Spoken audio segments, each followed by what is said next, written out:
We learned about the actions that we take, that actions have to have intent, and intent have to have actions. Appropriate actions with appropriate intent. If the appropriate action or the inappropriate action has a good intent, it's like, I had a good intent, but it was poisonous. It's going to have an ill effect. So the thing has to be permissible, and the intent has to be for a higher purpose. Now, we continue with this idea, but not with actions, but with our words. Right? Idle chatter. How's that fit in? The spoken word in communication. So someone who is not capable of studying Torah all the time, which is probably most of us, right? In other words, we're not so, the term that he uses over here is ama'aretz, means an ignorant person. But the ignorance is not appreciating how valuable our time is. How that is the ultimate gift that we have. We have this moment, this minute, this hour. So when you don't appreciate that, so then you're not going to make the most of every moment. And it's not going to be expected that you're going to be able to do that. So then make the most of every moment. Well, you have a free moment. You're going to learn something besides doing something. Now we're talking about in thought and in speech, right? So this ignorant individual is not, so they'll be involved in idle chatter in a permissible way, right? In a permissible way, that person's soul will need to be cleansed. It wasn't forbidden speech, but it wasn't positive speech. Idle chatter means it's not positive, it's not negative either. It's, as we say, people speak about people, that usually is forbidden speech because it's usually not positive. Then people speak about events. Oh, I went here. I was there last night. Right? Then there's people speak about ideas. And then, if all fails, speak about the weather. Right? That's idle chatter, speaking about the weather. It's not negative chatter. Not positive. It's idle. Even something like that, there's a cleansing that the soul needs. Because God gave you a gift of this moment that could have been used for something positive. And it wasn't negative, but it wasn't positive. It wasn't something meaningful. And by the way, you could speak about the weather, and it could be something, I'm just using it as an example, and it could be something positive, right? You tell someone, it's raining outside, put a hood on, or dress it's cold outside, dress properly. So that's helping somebody with the weather. So that's good. That's positive. That's loving, caring for somebody else, and letting know about the weather. I'm talking about just the idle chatter about weather. Giving that, by the way, as a example. Now, so even for that, there's a cleansing. It's called the hollow of the sling. You're slung from the peaks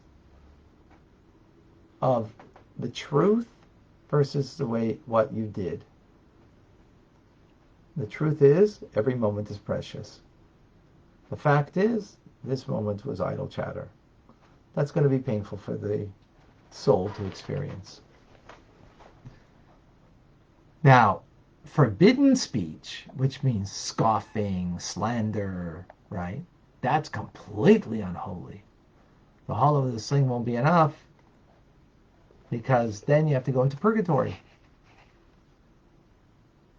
right? Because you could have occupied your time with something positive like study of Torah or doing another act of loving kindness. You could have done something positive and you didn't. Now, there's imagery over here that's going to be, don't take the imagery because it's only metaphorically. So make sure to take this appropriately. In purgatory, there's purgatory of fire, not fire, physical fire, but the concept of fire. And there's purgatory of snow. And it's measure for measure. If what led you to be slanderous, or to be a gossiper, or to, scoff, is because you got heated up, so then the cleansing is also through a purgatory of heated up. Again, figuratively speaking, that the soul will be cleansed through heat. Spiritual heat, not physical heat, right? No burning happening over here. No burning at the stake. If what led you to scoff is apathy, coldness, I don't care kind of attitude, so then the purgatory will be measure for measure. It will be one of snow, coldness. Again, what is the point over here? Is in order that we should be cleansed. And by that cleansing, what will happen? It's only a means to a greater end. And the end is that our soul should go into Gan Eden, the Garden of Eden, and there shall have divine pleasure there. But you can't have pleasure of the divine if you are stained by the dirt of our words. So that needs to be dealt with, whether it's for the peaks of truth and the way we acted, for idle chatter, or more deeply when we did something that's forbidden, so it's more ingrained in us, so we need to uproot it more from the soul. It's a deeper stain, so you need Gehenna of fire, Gehenna of snow. Again, that's all a metaphor. It's not to be taken as others do, other faiths do. They take from us, but they corrupted it and made it like, eternal damnation. No, God forbid, not at all. Right?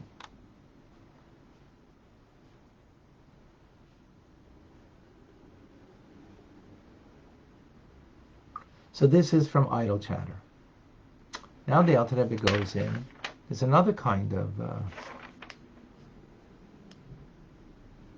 idle chatter or inappropriate chatter, right? Scoffing, lashon hara, speaking ill. Now, there's another kind of conversation, and that's an intellectual one. The sciences of the nations of the world, right? The study of them. So says the Alter Rebbe, in a way that it's even worse than idle chatter. Because idle chatter only affects you emotionally, right? You're sitting, you're talking, you're just shooting the breeze, as they say, right? Things that have no value. Again, if there's a value in your chatter, because you're helping somebody or you're listening to someone's difficulties, their challenges, the pain that they're going through, and then you help them in whatever way, maybe just by listening. So that's not idle chatter. That's a mitzvah. We all know what we mean by idle chatter, right? So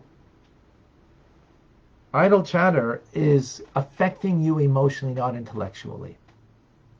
However, when you study secular studies, the sciences, history, whatever it is. That's affecting you intellectually, not just emotionally.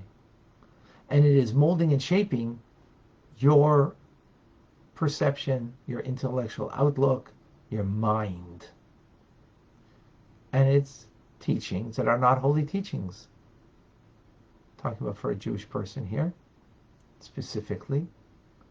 But, this can also affect anybody and everybody. The point is, even though you might say it's a teachings, it's a philosophy of life. It's, a self-help book that is whatever. So those are all non-holy books that are of klipa, and therefore they do affect. They're klipa. There's klipas noiga, right? They're the midstream of negativity, but it's affecting our mind. It contaminates our intellectual faculties of the godly soul. Not just our emotions, but even our perception of things. Unless you are using this for a higher purpose. What would the higher purpose be? To learn the sciences, to learn bookkeeping, to learn history. Is that you are using it, one way is for your livelihood. For your livelihood. So you need to learn bookkeeping because, you've got a good head for that kind of stuff. So you learn that so you can become a bookkeeper, an accountant, whatever the case may be. Right? A lawyer, a doctor. So you're learning this because it can give you a livelihood that will enable you to serve God. That's one reason secular teachings have a value. The second is, and that is, that when I study these things, I use it to serve God better. That I better have an understanding of Torah because, understanding Viktor Frankl's teachings helps me understand Torah better. Understanding, history gives me a better understanding of and a deeper relationship with God as a result. In other words, I'm using it for a higher purpose. I'm not just learning this so I can consume knowledge because I like to know. I like to know. So it's good to know. But for what reason? For a higher purpose. So we could use it in ultimately even knowing God. And Maimonides and Nachmanides were such individuals that they were doctors. Their great secular knowledge that they had was unbelievable. Our Rebbe, the Alter Rebbe himself, at 11 years old, I think he was 11, maybe even younger, the secular knowledge that he had was unbelievable. But he only used it in order to use it to come closer to God, not as an end in itself, as a means. So if you're using it for livelihood, it's one way. Or if you're using it that you can know God better, you can serve Him better, that you can apply that wisdom of the nations of the world of secular teachings in the service of God, and that's beautiful, and that's amazing.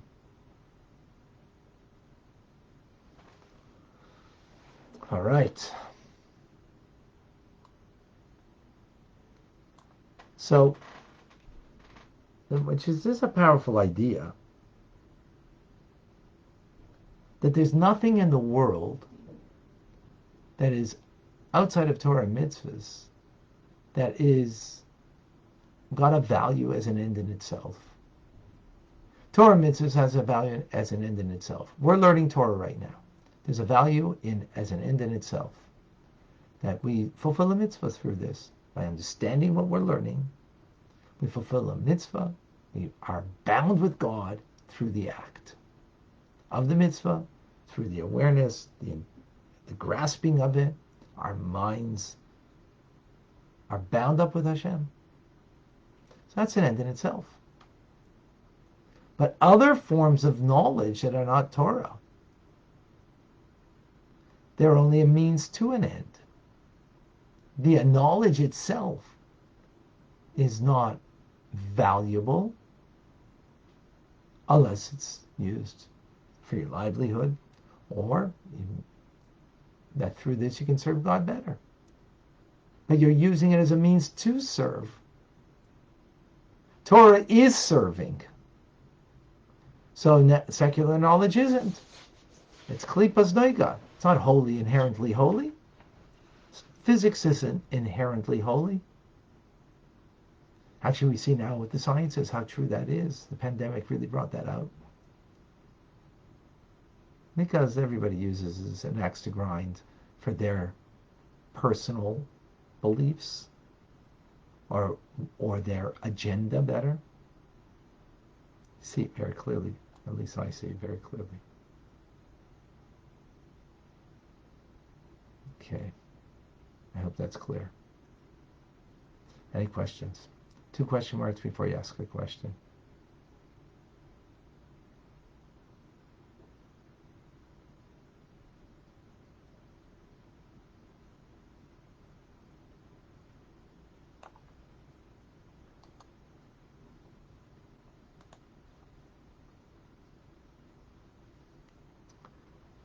To ask a question. I don't. Oh, John. Does cleansing the soul then occur in the imagination of the soul? I'm not sure the imagination is the right word.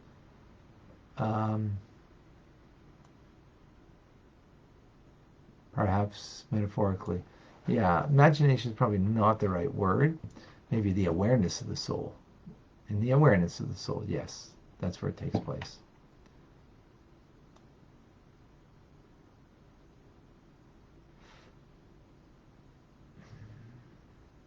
Oh, thank you, Mark Lozata. Nice kind words. She is joining us from Poland. Folks, reminder, Rambam is coming up. After this evening, 6:30, there will be Torah studies. Don't want to miss that. And at 8 o'clock, TRC. There's room for some new people in TRC, Tanya Rabbi community.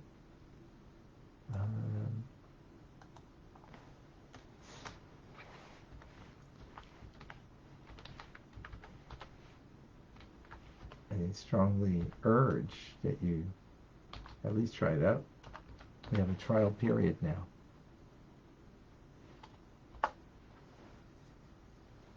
Oops. That was wrong.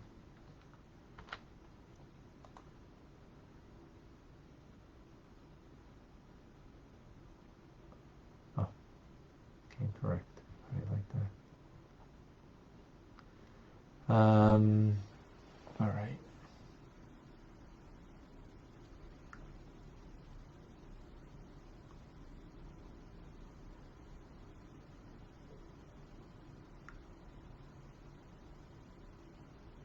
Okay, don't see any questions. Did I miss something? Let me know if I did. All right, amazing. All right, we'll see you as we continue our journey together. I'm Rabbi Ronnie Fine, coming to you from Chabad, Zich and Kadesh, Montreal, Canada, where it's a privilege and a pleasure to share with you the Tanya. Have an amazing day. And a good year. A wonderful good year.